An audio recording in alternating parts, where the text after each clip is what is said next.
to issue arrest warrants not only for Netanyahu but also for Gallant means that the ICC is recognizing that the accusations that have been brought forth by the members of the ICC against Israel's leadership have grounds for justification. The accusations facing Netanyahu and Gallant are nothing short of what you and I have been watching for the last year. We have seen the systematic targeting of civilians through the use of both military equipment and non-military means, such as starvation, the systematic removal of water and medicine and fuel sources, which are required for civilian populations to maintain some semblance of life. These are not military targets that are being neutralized in order to prevent an enemy from being able to carry out attacks. These are attacks against civilians directly and indirectly, and that is the claim of the ICC. Now, it's important to understand that the ICC, the International Criminal Court, is not the highest recognized court in the United Nations. In fact, the ICC is separate from the UN altogether.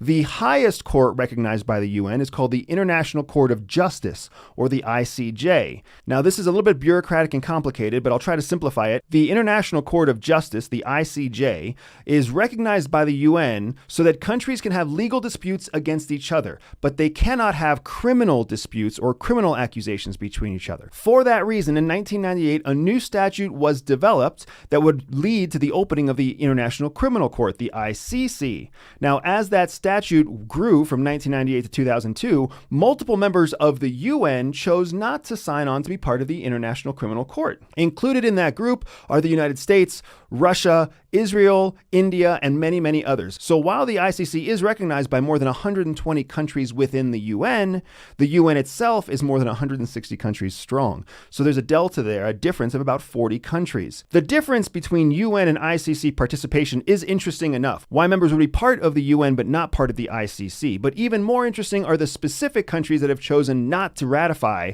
the statute that led to the ICC. The United States, Russia, and China being the most important three of the group, because the United Nations Permanent Security Council includes the United States, Russia, and China. Now, the UN Permanent Security Council's tasked with maintaining peace and removing threats that face the United Nations worldwide. That is their calling. They are there specifically to make sure that there is peace and a lack of conflict, especially unjust conflict, among participating members in the UN. And yet, for some reason, each of these three countries chose not to ratify the Rome Statute that led to the International Criminal Court. Now, each of those three countries have their own reasons for why they wouldn't participate, but let me tell you what happened specifically in the case of the United States, because this is really interesting.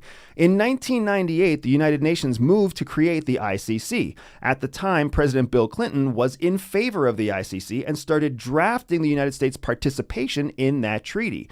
However, it took 4 years and a change in presidency to George Bush Jr.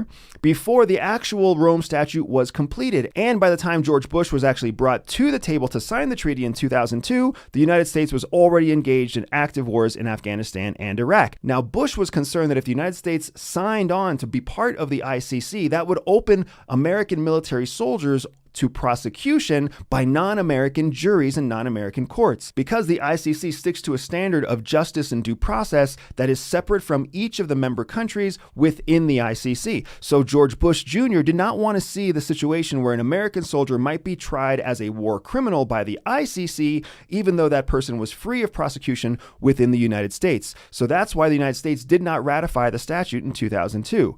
Now, Russia and China, India, Israel, they all followed suit in a similar fashion with a similar justification to protect their own people. But what that led to is the confusion that we see now, where there's a United Nations that supports an international criminal court, even though not all members in the United Nations recognize the jurisdiction of the International Criminal Court. So what does that mean for Netanyahu and Gallant? Based on their history of travel, it means that their travel will be greatly restricted, because many of the countries that Netanyahu specifically travels to outside of Israel are countries that recognize the ICC and adhere to the jurisdiction of the ICC. Some of those countries include Germany, the United Kingdom, and of course Jordan. These are countries that Netanyahu travels to. However, many of the countries that also recognize the ICC have already voiced their willingness to let Netanyahu visit. One of those countries being, of course, Hungary. Now, Hungary is a very interesting example because Hungary is one of the countries that actually supports Russia in its invasion of Ukraine. And of course, Russian President Vladimir Putin Putin also is one of the individuals that has an open arrest warrant by the ICC that has not been prosecuted yet. If we use Putin as a test case for what we can expect to see from Netanyahu, we have seen Putin travel to China. We have seen Putin travel to Mongolia. We have seen Putin travel abroad without threat or concern to the ICC arrest warrant. That said, we have not really seen him travel into many countries that recognize ICC jurisdiction.